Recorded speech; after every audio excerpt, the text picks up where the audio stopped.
लोकसभा चुनाव 2024 के नतीजे तो आ गए हैं, लेकिन इन नतीजों में जिस सीट की सबसे अधिक चर्चा है वो है फैजाबाद लोकसभा सीट। इस सीट से 2 बार के भाजपा सांसद रहे लल्लू सिंह तीसरी बार जीतकर दिल्ली जाना चाहते थे। हालांकि उनके प्रति लोगों में जो नाराजगी थी, उससे अधिक लल्लू सिंह को उम्मीद भी थी कि मोदी सरकार ने अयोध्या में जो काम किया है उसका उन्हें फायदा मिलेगा। वो मोदी सरकार के विकास कार्यों की वजह से लोगों की नाराजगी दूर कर जीत जाएंगे, लेकिन ऐसा हो न सका। राम मंदिर, एयरपोर्ट, रेलवे स्टेशन और शहर का कायाकल्प होने के बाद भी फैजाबाद सीट पर लल्लू सिंह सपा के अवधेश प्रसाद से 54,000 से अधिक वोटों से हार गए। अयोध्या में भाजपा को मिली हार के बाद पूरे देश से लोग अपनी प्रतिक्रिया दे रहे हैं। लोगों का कहना है कि आखिर 500 सालों के लंबे इंतजार के बाद राम मंदिर का निर्माण हुआ और अयोध्या का शानदार तरीके से कायाकल्प किया गया। उसके बाद भी भाजपा को यहाँ जिताऊ वोट नहीं मिल सके। लोग अयोध्या वासियों को भी कोस रहे हैं, लेकिन इस पूरी नाराजगी के बीच ये समझना होगा कि आखिर भाजपा अयोध्या में हारी क्यों। वो पार्टी जिसका राम मंदिर जैसा मुद्दा प्राइम टॉपिक रहा, उसे लेकर कई आंदोलन किए, उसके लिए प्रयासरत रही, सफल भी हुई, उसके बाद भी अयोध्या हार गई। आखिर कैसे, आइए समझते हैं। उत्तर प्रदेश में आमतौर पर मुद्दों के अलावा जातिगत समीकरण का भी असर रहता है। अयोध्या में सबसे ज्यादा ओबीसी वोटर हैं, जिनकी तादाद लगभग 21% है और उसमें भी पारसी बिरादरी सबसे ज्यादा है। सपा के जीते हुए उम्मीदवार अवधेश प्रसाद भी इसी बिरादरी से आते हैं। इसके अलावा मुस्लिम भी लगभग 18% हैं।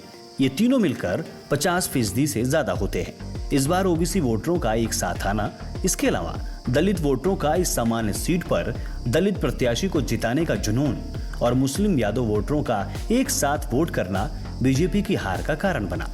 मतलब विकास के कार्य, उसके दावे अपनी जगह, जातिगत समीकरण में भाजपा इस बार खुद को फिट नहीं बैठा पाई। जातिगत समीकरण के अलावा मामला जमीन अधिग्रहण का भी बताया जा रहा है। दरअसल अयोध्या के विकास में लोगों की जमीनों का अधिग्रहण किया गया और उनके मन मुताबिक मुआवजा नहीं मिलने से लोगों में भाजपा सरकार के प्रति नाराजगी पनप गई। अयोध्या में लोगों के बीच एक चर्चा रही कि अयोध्या में अगर मंदिर बना, अयोध्या शहर का अगर विकास हो रहा है तो इसका फायदा अयोध्या से सटे दूर गांवों को नहीं मिल रहा है, बल्कि बाहर से आने वाले बिजनेस करने वाले लोग ही इसका फायदा उठा रहे हैं। जबकि अयोध्या के लोगों को बड़े बड़े प्रोजेक्ट में अपनी जमीन गंवानी पड़ रही है। बीजेपी सिर्फ अयोध्या ही नहीं हारी, बल्कि अयोध्या से सटी सभी सीटें हार गई। बस्ती, अम्बेडकर नगर, बाराबंकी, सुल्तानपुर जैसी सीटें भी भाजपा हार गई। जाति गोलबंदी ने बीजेपी को अयोध्या में पूरी तरीके से धराशायी कर दिया।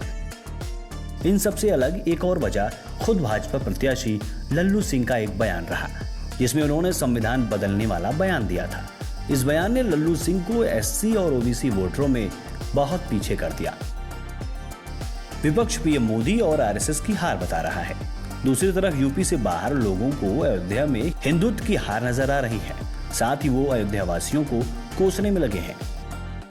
अयोध्या सीट पर नजर डालें तो इस सीट पर पहली बार 1957 में चुनाव हुआ था। तब से लेकर अब तक यहाँ 5 बार कांग्रेस पार्टी का प्रत्याशी जीता है। 1 बार जनता पार्टी, 1 बार कम्युनिस्ट पार्टी और 5 बार भाजपा यहाँ से जीती है। बसपा भी यहाँ से 1 बार जीत चुकी है। वहीं दूसरी बार समाजवादी पार्टी ने यहाँ से जीत दर्ज की है। अपने शहर की खबरों को पाने के लिए हमारे चैनल न्यूज़ बुक 24 को सब्सक्राइब करें। हमारा वीडियो अगर आपको पसंद आया हो तो इसे शेयर करें और कमेंट में अपनी राय देना ना भूलें।